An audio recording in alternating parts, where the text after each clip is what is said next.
नमस्कार, मैं डॉक्टर रेणु अरोड़ा आज आपके सामने फिर से उपस्थित हूँ। कुछ नए विचार, कुछ नई भावनाओं, कुछ नए मन में अनकहे उठते एहसासों को लेकर कि हम ज़िंदगी के बारे में क्या जानना चाहते हैं, क्या समझना चाहते हैं और हम अपने ज़िंदगी के हर पल, हर क्षण को कैसे उपयोगी बना सकते हैं, कैसे उसमें जीवंतता ला सकते हैं कि परिस्थितियाँ कितनी भी कठिन हों, अगर हमने ठान लिया कि हमने उस परिस्थिति से बाहर निकलना है तो हमें कोई नहीं रोक पाएगा। वो हमारे ऊपर है।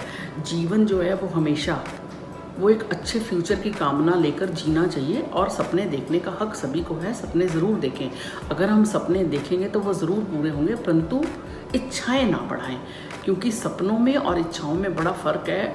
तो हमें हमारा जो आज का पल है उसे जीना आना चाहिए। हम आज जीते नहीं हैं, कल की चिंता में हम अपना आज भी खराब कर लेते हैं। आज मुझे एक जूस पीने को मिल रहा है ना, और हो सकता है कि कल जो आने वाला हम सोच के बैठे कि हमें तो किसी होटल्स में जाके पार्टी करनी है, ये करना है, वो हमें नहीं मिल रहा, और उस चक्कर में हम आज जो जूस पीने की हम इच्छा रखते हैं या हमारी सामर्थ्य है, हम उसको भी खराब कर लेते हैं। तो सबसे पहले अगर ज़िंदगी को जीना है और अपने हर क्षण को आप जीना चाहते हैं तो अपने आज को जीना, अपने अभी को जीना शुरू कीजिए, तो ज़िंदगी बड़ी सतत और सफल हो जाएगी।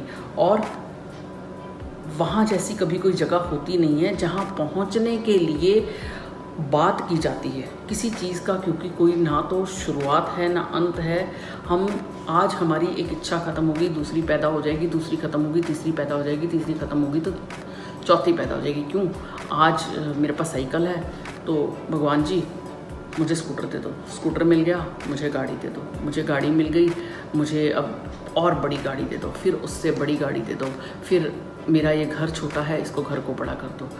आज 3 कमरों वाला फ्लैट मिला है, मुझे अब 1 कनाल की कोठी चाहिए, 1 कनाल की कोठी मिली तो मुझे अब 10 कनाल की कोठी चाहिए।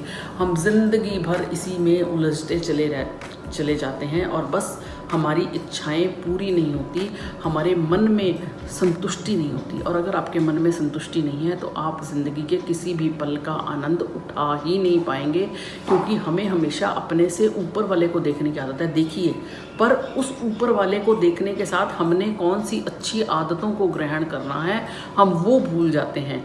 हम अगर आज उसके पास बहुत पैसा है तो क्या ज़रूरी है उसके पास सुख और शांति भी है? आप जाकर किसी अमीर से पूछिए कि भैया तेरे पास इतना पैसा है तो रात को चैन की नींद सोता है? तो जवाब आपको खुद ही मिल जाएगा, मुझे कुछ इस वीडियो में बोलने की ज़रूरत नहीं है।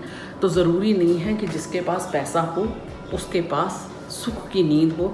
सुख का बिस्तर ज़रूर होगा, पर उस बिस्तर पे भी उसको कई बार कांटे महसूस होते हैं, क्योंकि जिसके पास जितना बड़ा पसारा है उसके पास उतनी बड़ी मुसीबतें हैं, उतनी बड़ी परेशानियां हैं, उतनी बड़ी चीज़ें हैं। और हम लोग जब अपने से ऊपर वाले को, हम उसकी सफलता से प्रभावित हों, वो उस जगह पे कैसे पहुंचा, हमें उसके वो स्टेप्स को देखना चाहिए, ना कि हम उस चीज़ में उलझें कि भैया वो कैसे जो है वो काम करके पहुंचा, और उस चक्कर में हम अपना दिन रात, हम अपना आज जो है वो ख़राब कर लें।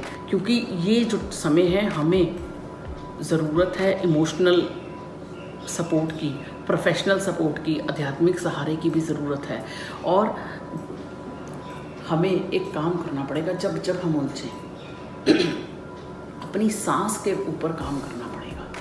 सांस के ऊपर कैसे? जैसे जैसे हम उलझें हम अपनी आती जाती हर सांस के ऊपर ध्यान दें कि वो सांस जो है हमारी गहरी आ रही है या तेज़ आ रही है, क्यों आ रही है। जैसे ही हम अपनी सांसों के ऊपर ध्यान देना शुरू करेंगे तो हमें समझ में आएगा वो तेज़ होती सांसें हमारी चिंता की प्रतीक हैं, हमारी अशांति की प्रतीक हैं। और जब सांस हमारे मन के साथ उसी लय में उठती बैठती है तो इसका मतलब है कि हमारे मन और मस्तिष्क में शांति है। जब हमारे मन और मस्तिष्क में शांति है तो हम लोगों को भी वो शांति बांट सकते हैं। और हम कब मरते हैं? जब हम अपेक्षाएं दुनिया से करते हैं।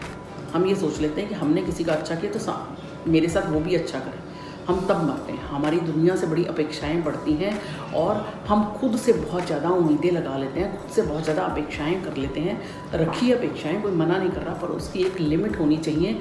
और जब हम वो अपेक्षाएं बड़ी सारी करने लग जाते हैं तो वो चीज़ें हमें सारी की सारी मानसिक अशांति की तरफ धकेलना शुरू कर देती हैं। और जब मानसिक अशांति आती है तो हमें समझ में ही नहीं आता हमारे जीवन का मकसद क्या है, क्योंकि हम हर पल चीज़ों को ढूंढने में लग जाते हैं।